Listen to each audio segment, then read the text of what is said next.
Vishnu ശാലിനിയുടെ latest എപ്പിസോഡിൽ പിറ്റേന്ന് രാവിലെ സ്റ്റേഷനിൽ നിന്ന് ഒരു കോൺസ്റ്റബിൾ ആണെങ്കിൽ ശാലിനി ഫോൺ വിളിക്കുന്നുണ്ട്. അന്നേരം മാഡത്തിൻ്റെ അച്ഛനെ ഇന്നലെ പോലീസ് അറസ്റ്റ് ചെയ്തു എന്ന് പറയുകയാണ്. അന്നേരം എന്തിനെന്ന് ചോദിക്കുമ്പോൾ അയ്യപ്പൻകാവിൽ ഭണ്ഡാരപ്പെട്ടി കുത്തി തുറന്നതിന് എന്നിങ്ങനെ ആ ഒരു അമ്പലത്തിൻ്റെ പേരാണ് പറയുന്നത്. അന്നേരം ശാലിനി ആകെ ഷോക്കാവുന്നുണ്ട്. തൊണ്ടി സഹിതമാണ് പിടിച്ചിരിക്കുന്നത്, മാഡം സ്റ്റേഷനിലേക്ക് വന്നാൽ എന്ന് പറയുകയാണ്. അന്നേരം ഞാൻ ഉടനെ എത്താമെന്ന് പറഞ്ഞിട്ട് ശാലിനി ആകെ വെപ്രാളപ്പെടുകയാണ്. എന്നിട്ട് താഴേക്ക് വരുമ്പോൾ അവിടെ പൊന്നിയാണെങ്കിൽ മിറ്റം അടിച്ചുകൊണ്ടിരിക്കുകയാണ്. അന്നേരം പൊന്നിയോട് പറയുന്നുണ്ട്, എനിക്ക് അത്യാവശ്യമായിട്ട് ഒരിടം വരെ പോകണം, നേരത്തെ പോകണം, അതുകൊണ്ട് ശാന്തേച്ചി ഒന്ന് വിളിക്കണം, കുഞ്ഞിൻ്റെ കാര്യങ്ങൾ നോക്കാം, പിന്നെ പപ്പയും സത്യയും സ്കൂളിലാക്കണം, അല്ല കാര്യങ്ങൾ നേരെ വിളിച്ചുണർത്തി അവരുടെ കാര്യങ്ങളൊക്കെ നോക്കണം എന്ന് പറയുകയാണ്. അന്നേരം പിന്നെയും ശാലിനിയെ കുഞ്ഞിന് കുറുക്ക് പാൽ എന്ന് പറയുമ്പോൾ അതൊക്കെ ഞാൻ വേണ്ട വിധത്തിൽ ചെയ്തോളാം എന്ന് പറയുന്നുണ്ട്. എന്നിട്ട് അല്ല സത്യമ്മ എങ്ങനെ ചോദിച്ചാൽ എവിടേക്ക് രാവിലെ എന്ന് പറയുമ്പോൾ അതൊക്കെ ഉണ്ട്, ഞാൻ വന്നിട്ട് പറയാമെന്ന് പറഞ്ഞ് വീണ്ടും ശാലിനിക്ക് ഫോൺ വരികയാണ്. അന്നേരം ഞാൻ ദേ എത്തിയെന്ന് ഇങ്ങനെ പറഞ്ഞുകൊണ്ട് ശാലിനി മുകളിലേക്ക് കയറി പോകുന്നുണ്ട്.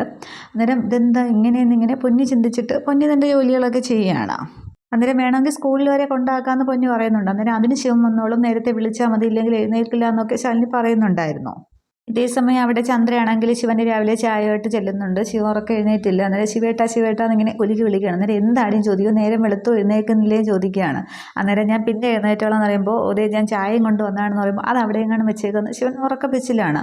അന്നേരം രാവിലെ എവിടെ പോകണമെന്ന് പറഞ്ഞല്ലോ, അതല്ലേ ഞാൻ വിളിച്ചത്. അന്നേരം 10 മിനിറ്റ് കൂടി കഴിയട്ടെ എന്ന് പറഞ്ഞ് ശിവൻ തിരിഞ്ഞ് കിടക്കുന്നുണ്ട്. അന്നേരം ഞാൻ ചായ ഇതാ ഇവിടെ വെച്ചു എന്ന് പറഞ്ഞിട്ട് ചന്ദ്ര ചായ വെച്ചിട്ട് ഉമ്മറത്തേക്ക് ഇറങ്ങി മിറ്റം അടിച്ചു വരാനുള്ളൊരു ശ്രമത്തിലാണ്. ഈ സമയത്ത് അവിടെ തിണ്ണയിലാണെങ്കിൽ വേലായുധം കിടപ്പുണ്ടായിരുന്നു. വേലായുധം വന്ന് കയ്യിലേക്ക് ഇങ്ങനെ മൂടി പൊതിച്ച് കിടക്കുകയാണ്. ആ ഒരു ചുറ്റി കണക്കത്തെ സാധനം ഉണ്ടല്ലോ, പൂട്ട് പൊളിക്കാനൊക്കെ തുണി വെച്ച് ചുറ്റി, അതിങ്ങനെ കയ്യിൽ നീട്ടി പിടിച്ചിരിക്കുകയാണ്.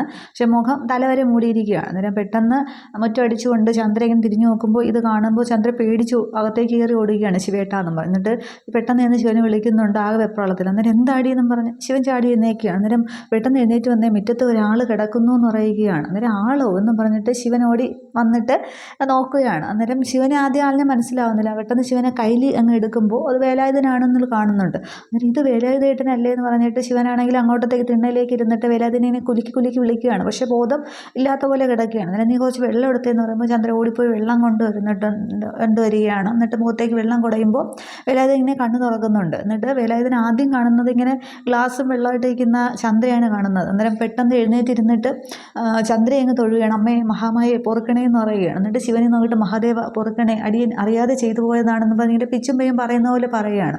അന്നേരം നീ പിടിച്ചേ നമുക്ക് അകത്തേക്ക് ഇരിക്കാമെന്ന് പറയുമ്പോൾ ഓടിച്ചെന്ന് ചന്ദ്ര പിടിക്കാൻ പോകുന്നുണ്ട്. പക്ഷേ അന്നേരവും വേലായുധൻ പെട്ടെന്ന് വെപ്രാളപ്പെട്ട് ഇങ്ങനെ പറയുന്നുണ്ട്, അടിയനോട് മാപ്പാക്കണം മഹാദേവ അമ്മേ മഹാമായി എന്നൊക്കെ പറഞ്ഞ് രണ്ടുപേരെ മാറി മാറി നോക്കി തൊഴുകയും കരയുകയും ഒക്കെ ചെയ്യുകയാണ്. അന്നേരം ശിവനാണെങ്കിൽ ആകെ അന്തം വിട്ട് ചന്ദ്രയും ശിവനും കൂടി ഈ വേലായുധന് എന്താണ് സംഭവിച്ചതെന്ന് നോക്കിയിരിക്കുന്നുണ്ട്. അതിനുശേഷം ശാലിനി ആണെങ്കിൽ അവിടെ സ്റ്റേഷനിലേക്ക് എത്തുന്നുണ്ട്. അന്നേരം ആണെങ്കിൽ വെളിയിൽ തന്നെ റസാക്ക് വരുന്നുണ്ട്. അന്നേരം എന്താ സംഭവിച്ചതെന്ന് ചോദിക്കുന്നുണ്ട്. അന്നേരം പിന്നെ അമ്പലത്തിൽ നിന്ന് പിടിച്ചതാണ്, തൊണ്ടി മുതലോട് കൂടിയാണ് പിടിച്ചിരിക്കുന്നതെന്ന് പറയുമ്പോൾ എനിക്കിത് വിശ്വസിക്കാൻ പറ്റുന്നില്ല എന്നൊക്കെ ഇങ്ങനെ പറയുന്നുണ്ട്. അന്നേരം തിടപ്പള്ളിക്കകത്ത് കതകടച്ചിരിക്കുകയായിരുന്നു, ലോക്കായി പോയതാണ്, പുറത്തേക്ക് പോകാൻ പറ്റിയില്ല എന്ന് പറയുന്നുണ്ട്. അന്നേരം അച്ഛൻ എന്താ പറയുന്നതെന്ന് ചോദിച്ചിട്ട് ഒന്നും പറയുന്നില്ല. പിന്നെ തൊണ്ടി മുതലോട് കൂടിയല്ലേ പിടിച്ചിരിക്കുന്നത്, പിന്നെ ചോദ്യങ്ങൾക്കൊന്നും പ്രസക്തി ഇല്ലല്ലോ എന്ന്. അതുകൊണ്ട് വാർത്ത ലീക്കാവാതെ ഞാൻ മാക്സിമം ശ്രമിച്ചിട്ടുണ്ട്. അല്ലെങ്കിൽ മാഡത്തിന് തന്നെയാണ് നാണക്കേട് എന്ന് പറയുകയാണ്. നീ എന്താ വേണ്ടതെന്ന് മാഡം വന്നിട്ട് തീരുമാനിക്കുക എന്നുള്ളതാണ്. മാഡത്തിൻ്റെ പേരൊന്നും പറഞ്ഞില്ല, എനിക്കറിയാവുന്നത് കൊണ്ടാണ് ഞാൻ വിളിച്ച് പറഞ്ഞതെന്ന് പറയുന്നുണ്ട്. അന്നേരം ഞാൻ എന്താണെന്ന് ചോദിക്കട്ടെ, എന്നിട്ട് ഒന്നും ഇല്ല എന്നുണ്ടെങ്കിൽ നിങ്ങൾക്ക് നിങ്ങളുടെ വഴി നോക്കാമെന്ന് പറയുകയാണ്. തുടർന്ന് ശാലിനി ഇങ്ങനെ അകത്തേക്ക് വരുന്നുണ്ട്. പിന്നെ റസാക്കും വരുന്നുണ്ട്. അന്നേരം ശാലിനിയെ കാണുമ്പോൾ ഗോപാലകൃഷ്ണൻ സെല്ലിൽ ആ ഭിത്തിയിലേക്ക് നോക്കി തിരിഞ്ഞ് നിൽക്കുകയാണ്. അതായത് ശാലിനിയുടെ മുഖം ഫേസ് ചെയ്യാനായിട്ട് ഗോപാലകൃഷ്ണൻ ആകെ ഒരു മാനക്കേടെന്ന പോലെ. അന്നേരം അച്ഛൻ എന്തിനാണ് ഇങ്ങനെ ചെയ്തതെന്ന് ചോദിക്കുന്നുണ്ട്. അന്നേരം ആരുടെ അച്ഛൻ, ഞാൻ എൻ്റെ അച്ഛനല്ല എന്ന് പറയുകയാണ്. അന്നേരം അച്ഛൻ ആരോടെ വാശി കാണിക്കുന്നത്, അച്ഛൻ ആരെങ്കിലും ചതിച്ചതാണോ എന്ന് ചോദിക്കുന്നുണ്ട്.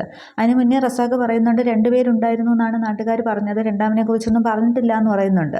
അന്നേരം അച്ഛൻ്റെ കൂടെ ഉണ്ടായിരുന്നത് ആരാണ്, അച്ഛൻ എന്നെ പോലും നോക്കാതെ ഇങ്ങനെ ഒരു ഇതിനേക്ക് ഇറങ്ങി തിരിച്ചത് എന്തിനാണ് എന്നൊക്കെ ഇങ്ങനെ ചോദിക്കുന്നുണ്ട്. അന്നേരം ഞാൻ പറഞ്ഞില്ലേ, ഞാൻ നിൻ്റെ അച്ഛനുമല്ല, നീ എൻ്റെ മകളുമല്ല, നീ ഇവിടെ നിന്ന് പോകാൻ നോക്കുക, അല്ലെങ്കിൽ മാനക്കേട് നിനക്ക് തന്നെയാണെന്ന് പറയുന്നുണ്ട്. അന്നേരം നിൻ്റെ ഈ ചോദ്യങ്ങൾക്കൊന്നും എനിക്ക് മറുപടി ഇല്ല എന്ന് പറയുകയാണ്.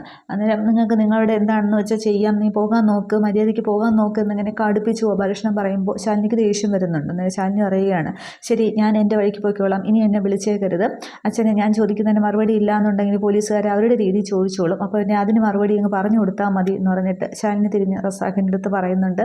നിങ്ങൾക്ക് എന്താണ് വേണ്ടതെന്ന് വെച്ചാൽ നിങ്ങളുടെ വഴി നോക്കാം എന്ന് പറയുമ്പോൾ യെസ് മാഡം എന്ന് പറയുന്നുണ്ട്. ശാലിനി ആകെ വിഷമത്തോടെ അങ്ങ് പോവുകയാണ്. കാറിലിരുന്ന് ശാലിനി ഇങ്ങനെ ആകെ വിഷമിച്ചിരിക്കുന്നതാണ്. അതിനുശേഷം ഗോപാലകൃഷ്ണൻ മുഖം ആകെപ്പാട് ഒരു സങ്കടം സങ്കടം തന്നെയാണ്. റസാഖ് ഇങ്ങനെ കമ്പിയിൽ ഇങ്ങനെ കൈ ചുരുട്ടി പിടിച്ച് ഇങ്ങനെ ഗോപാലകൃഷ്ണൻ നോക്കുന്നുണ്ട്. പക്ഷേ ഗോപാലകൃഷ്ണന് മുഖം ഫേസ് ചെയ്യാനൊക്കെ എല്ലാവരെയും ഫേസ് ചെയ്യാനൊക്കെ ഒരു മടി. അന്നേരം ശാലിനി ഒന്ന് പറയുന്നുണ്ട്, ഞാൻ എൻ്റെ അച്ഛനല്ല, കള്ളനാണ്, കള്ളൻ എന്നെ ഇവിടെ നിന്ന് എങ്ങോട്ടാണെന്ന് വെച്ചാൽ കൊണ്ടുപോയിക്കോട്ടെ, ഞാൻ എല്ലാം ഏറ്റുവാങ്ങിക്കോളാം എന്നൊക്കെ ഗോപാലകൃഷ്ണൻ പറയുന്നുണ്ടായിരുന്നു.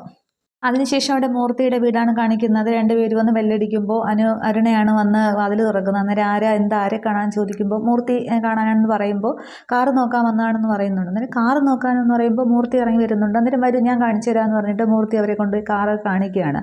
നല്ല കണ്ടീഷനാണ്.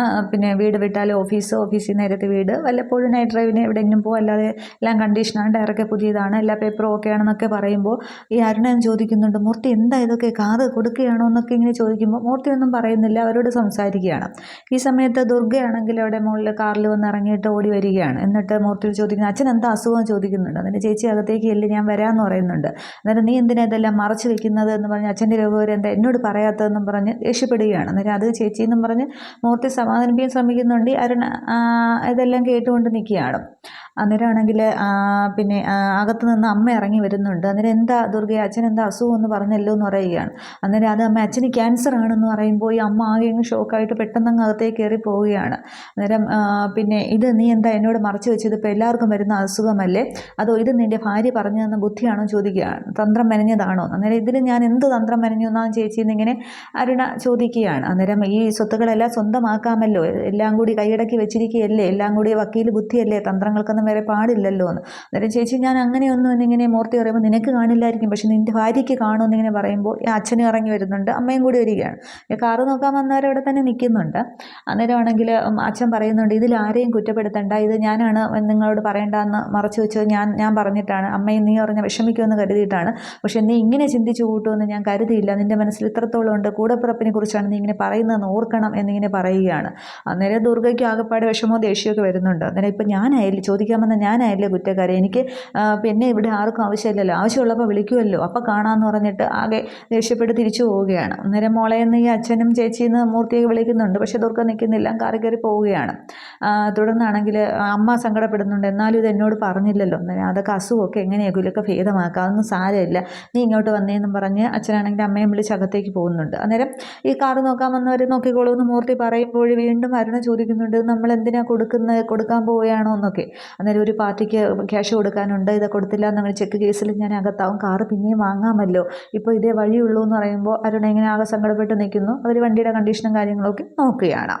ഇതേസമയം രാജ്യത്തിനെ കാണാനായിട്ട് അവിടെ കൃഷ്ണൻകുട്ടി ആണെങ്കിൽ ചെല്ലുന്നുണ്ട്. അന്നേരം സാറെന്താ ഇവിടെയും ചോദിക്കുകയാണ്. അന്നേരം എൻ്റെ ആവശ്യമായി പോയില്ലേ, നീ ഇന്ന് തരാം നാളെ തരാം എന്നൊക്കെ പറഞ്ഞിട്ട് പറ്റിക്കുകയല്ലേ എന്ന് പറയുകയാണ്. അന്നേരം കുറച്ച് സാവകാശം കൂടി എനിക്ക് തരണമെന്ന് പറയുകയാണ്. അന്നേരം ഈ കൃഷ്ണൻകുട്ടിയുടെ കയ്യിൽ ഒരു കാലം കൊടുകയുണ്ട്, അത് വെച്ച് രാജ്യത്തിനെ അടിക്കുകയൊക്കെ ചെയ്യുന്നുണ്ട്. അന്നേരം ഈ തന്ത്രങ്ങൾ മെനഞ്ഞിരിക്കുന്ന ഞാനും എൻ്റെ ഭാര്യയും കൂടിയാണ്, ഭാര്യ ശാന്തയില്ലേ, അവൾ എന്തായാലും കൊച്ചിനെ എടുത്ത് തരാം, സാറിന് വിശ്വാസമായില്ലെങ്കിൽ ഞാൻ ഇപ്പം അവളെ വിളിക്കാമെന്ന് പറഞ്ഞ് രാജ്യത്തിൻ്റെ ഫോണെടുത്ത് ശാന്തയെ വിളിക്കുന്നുണ്ട്. ആദ്യത്തെ തവണ വിളിച്ചിട്ട് ശാന്ത എടുക്കുന്നില്ല. അന്നേരം എന്താ എടുക്കുന്നില്ലേ, ഒന്നുകൂടി വിളിക്കാമെന്ന് പറഞ്ഞ് വീണ്ടും വിളിക്കുമ്പോൾ ശാന്ത എടുക്കുന്നില്ല. അന്നേരം സാറ് പേടിക്കേണ്ട, അവൾ തിരിച്ച് വിളിച്ചോളൂ, എന്തെങ്കിലും തിരക്കായിരിക്കുമെന്ന്. അന്നേരം പേടിക്കേണ്ടത് ഞാനല്ല, നീയാണ്. കൊച്ചിനെ ഇന്ന് രാത്രി നീ കൊച്ചിനെ തന്നില്ല എന്നുണ്ടെങ്കിൽ പൈസ എൻ്റെ മുന്നിൽ വെക്കണം, അല്ലെങ്കിൽ ഉണ്ടല്ലോ നിൻ്റെ കാര്യം ഞാൻ തീരുമാനിക്കുമെന്ന് പറഞ്ഞിട്ട് വീണ്ടും ഈ കാലം കൂടെ വെച്ച് അടിക്കുകയും കുത്തുകയും ഒക്കെ ചെയ്തിട്ട് അങ്ങ് പോവുകയാണ്. അന്നേരം കാലമാടൻ കൊച്ചിനെ കൊടുത്തില്ലെങ്കിൽ അങ്ങനെ കാലം കൂടെ കൊണ്ട് എന്നെ കുത്തി കൊല്ലത്തേ ഉള്ളൂ എന്നൊക്കെ പറഞ്ഞ് രാജേന്ദ്രൻ നിൽക്കുന്നുണ്ട്. അതിനുശേഷം അവിടെ രാഘവൻ നായരാണെങ്കിൽ ഉമ്മറത്ത് വരാന്തയിൽ ഇങ്ങനെ തിണ്ണയിലിരുന്ന് കൈയൊക്കെ ഇങ്ങനെ തടവിക്കൊണ്ടിരിക്കുകയാണ്. അന്നേരം പിള്ള സ്കൂട്ടിയിൽ വരുന്നുണ്ട്. അന്നേരം ഇതെന്താ കിടക്കാൻ പോകണമെന്ന് പറഞ്ഞിട്ട് പിന്നെന്താ ഇവിടെ വന്നിരിക്കുന്നത്, അന്നേരം കിടന്നിട്ട് ഉറക്കമൊക്കെ വരണ്ടേ, അതുകൊണ്ടാണ് ഇവിടെ ഇരിക്കുന്നത്, പകൽ സമയമാണ്. അന്നേരം അത് തന്നെയാണ് ഞാൻ പറഞ്ഞത്, അച്ഛനും മുത്തച്ഛനും ഒന്നും കിടക്കപ്പുറത്ത് കാണില്ല എന്ന്, കാലദോഷവും സമയവും ഒക്കെ തന്നെയാണെന്ന് പറയുന്നുണ്ട്. അന്നേരം താൻ എന്തോ ആരുടെ കാര്യമാണ്, ഇവിടെ വന്ന് കയറിയിരിക്കുന്ന കൊച്ചില്ലേ, അതുകൊണ്ട് തന്നെയാണ് ദോഷങ്ങൾ, അച്ഛനും മുത്തച്ഛനും ഒന്നും കിടക്കപ്പുറത്ത് കാണില്ല എന്നൊക്കെ പറഞ്ഞ് വീണ്ടും കുറേ കുറ്റങ്ങൾ. അന്നേരം താൻ ഇപ്പം എന്തുവാ പറഞ്ഞു വരുന്നതെന്ന്. അന്നേരം സാറ് അറിഞ്ഞില്ലേ ഗോപാലകൃഷ്ണൻ്റെ കാര്യം, ഇപ്പോൾ ജയിലിലാണെന്ന് പറയുന്നുണ്ട്. അന്നേരം എന്തിനാന്ന് ചോദിക്കുമ്പോൾ അമ്പലത്തിലെ കാണിക്ക വഞ്ചി കുത്തി തുറന്നതിന് ജയിലിലായിരിക്കുകയാണ്. ഇവിടെ സത്യമാണെങ്കിൽ ആ കൊച്ചിനെ വന്ന് താലോലിച്ചല്ലേ ഉള്ളൂ, അപ്പോഴത്തേക്ക് ജയിലിൽ കയറിയില്ലേ, അതേപോലെ തന്നെയാണ് ഇപ്പോൾ ഇത് ഗോപാലകൃഷ്ണനും വന്നിരിക്കുന്നതെന്ന്. അന്നേരം എന്നാലും ഇയാളിത് എന്ത് ഭാവിച്ചാൽ മോള് കളക്ടറായിരിക്കുമ്പോൾ അച്ഛൻ കക്കാൻ പോവുക എന്ന് വെച്ചാൽ അതൊക്കെ ആരെയും ചെയ്യുന്ന പണിയാണ്. ഇനിയിപ്പോൾ ശാലിനി എങ്ങനെ ആളുകളുടെ മുഖത്ത് നോക്കും, അവൾക്ക് നാണക്കേടായില്ലേ എന്നൊക്കെ പറയുകയാണ്. അന്നേരം ഇത് കൊച്ചിൻ്റെ ദോഷം കൊണ്ട് തന്നെയാണ്, അസുര ജന്മം തന്നെയാണ് ഇരിക്കുന്നത് ഇരിക്കുന്നിടം മുടിയുക തന്നെ ചെയ്യും. ഉള്ളവരും കൂടി പോകും. അത് ഗോപാലകൃഷ്ണന് പെട്ടത് തന്നെയാണ്. ഈ കുഞ്ഞിൻ്റെ ദോഷം കൊണ്ട് ഹോസ്പിറ്റലിൽ ചെന്നപ്പോൾ ഈ കുഞ്ഞിനെ എടുത്ത് താലോലിച്ചൊക്കെയാണ് പോയത്, അങ്ങനെ വന്നതാണ് എന്നൊക്കെ പറയുന്നുണ്ട്. അതിനിപ്പോൾ നമുക്ക് എന്ത് ചെയ്യാൻ കഴിയടോ എന്ന്, അതിനിപ്പോൾ ഇറക്കി വിടാൻ പറ്റുമോ? അതിനെ ഒഴിവാക്കേണ്ടതിനെ ഒഴിവാക്കുക തന്നെ വേണം സാറേ. നമുക്ക് നമ്മുടെ നിലനിൽപ്പാണ് നോക്കേണ്ടതെന്ന് പറയുമ്പോൾ താൻ എന്തോടോ പറയുന്നത്? എന്നിട്ട് ഞാനൊരു കാര്യം പറയാം, അത് സാറങ്ങോട്ട് സമ്മതിച്ച് തന്നാൽ മതി. നമുക്ക് നമ്മുടെ നിലനിൽപ്പല്ലേ. ഇനിയിപ്പോൾ ഇന്നലെ ഇപ്പോൾ ആ വീട്ടിലെ മുത്തച്ഛനാണ് വന്നതെങ്കിൽ ഇനി ഈ വീട്ടിലെ മുത്തച്ഛനായിരിക്കും വരാൻ പോണം. സാറിൻ്റെ കാര്യമാണ് അധോഗതി എന്നൊക്കെ പറയുമ്പോൾ താൻ എന്തോടെ പേടിപ്പിക്കുന്നത്, എന്താടോ എന്ന് ചോദിക്കുമ്പോൾ ഞാനൊരു കാര്യം പറയാമെന്ന് പറഞ്ഞ് ഇങ്ങനെ നിൽക്കുന്നേ ഉള്ളൂ. ഇത്രയുമേ ഈ ഒരു എപ്പിസോഡിൽ കാണിക്കുന്നുള്ളൂ. അപ്പോൾ ഇനി കുഞ്ഞിനെ എവിടെയെങ്കിലും കൊണ്ടുപോയി കളയാനോ ആർക്കെങ്കിലും കൊടുക്കാനോ ഒക്കെ ആയിരിക്കും ഈ പിള്ള പറയുന്നത്. അതോ ഇനി രാജേന്ദ്രൻ പിള്ളയോട് അങ്ങനെ ഒരു വഴി കാണില്ല. എന്താകും എന്നുള്ളത് നമുക്ക് നോക്കാം. പിന്നീട് അവിടെ വേലായുധന് എന്ത് സംഭവിച്ചു എന്നുള്ളതിന് ശിവൻ ചിലപ്പോൾ ചോദിച്ചറിയുമായിരിക്കും കാര്യങ്ങൾ. വേലായുധൻ്റെ ഗോപാലകൃഷ്ണൻ്റെ കൂടെ ഉണ്ടായിരുന്നത് വേലായുധനായിരുന്നു എന്നുള്ളത്. പക്ഷേ ഗോപാലകൃഷ്ണൻ തൊണ്ടി സഹിതം പിടിച്ചത് കൊണ്ട് എങ്ങനെ ആ ഒരു കേസിൽ നിന്ന് രക്ഷപ്പെടുത്താനാകും എന്നുള്ളത് അറിയില്ല. പിന്നെ ശാരികയുടെ ഓപ്പറേഷനൊക്കെയാണ്. ഓക്കെ, നമുക്ക് വരും എപ്പിസോഡുകളിൽ കാണാം. Okay, thank you.